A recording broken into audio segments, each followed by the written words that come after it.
Today we're going to learn how to use Google Forms. So to create a form, I'm going to click New, and I'm going to go down to More, and I see Google Forms here listed. If I hover over the greater than sign, I can see that I have a choice to use a blank form or to create one from a template. There are several education templates that are available. Today I want to just click Blank Form. It's going to bring up my new untitled form, so I'm going to want to title that. I'm going to find out who needs to bring party food.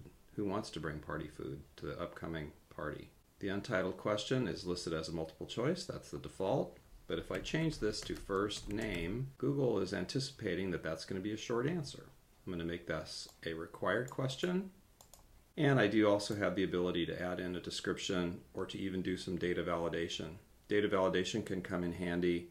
For instance, if you are asking for an email address, it will validate that the format is correct. So you do have some fairly sophisticated capabilities here.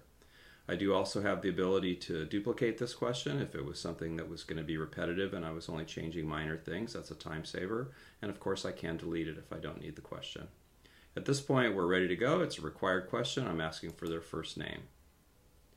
To add another question, I go over to the right hand side. I've got several choices over here, several different things that I can add. The simplest one is to just add another question, but I do also have the ability to add a title and description for a particular section.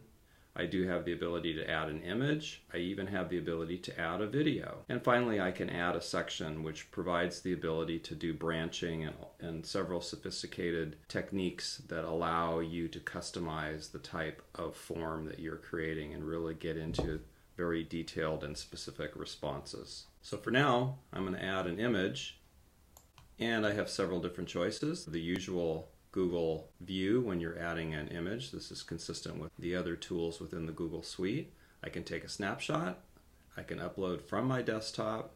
I can identify the URL if I do know that, or I can go to my albums, my Google Drive, or I can do a search. So today let's do a search, and I'm going to be able to look in Google, Life, or at some stock images, and these are labeled for commercial reuse.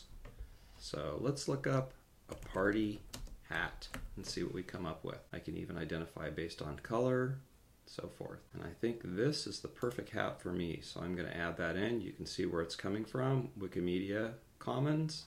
So that is, again, available and labeled for commercial reuse with modification. I'm going to click select, and it's going to add that image into my form. If I want to move it, I can just drag it up to the top, and it's replaced that first question. The first question is simply dropped down.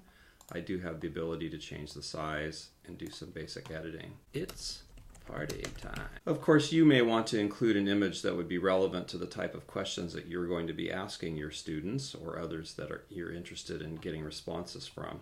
In this case, this is just to exemplify the ability to add an image. Videos act in a similar way. You would go to YouTube and you'd be able to navigate through and either find a video via URL or find a video based upon search.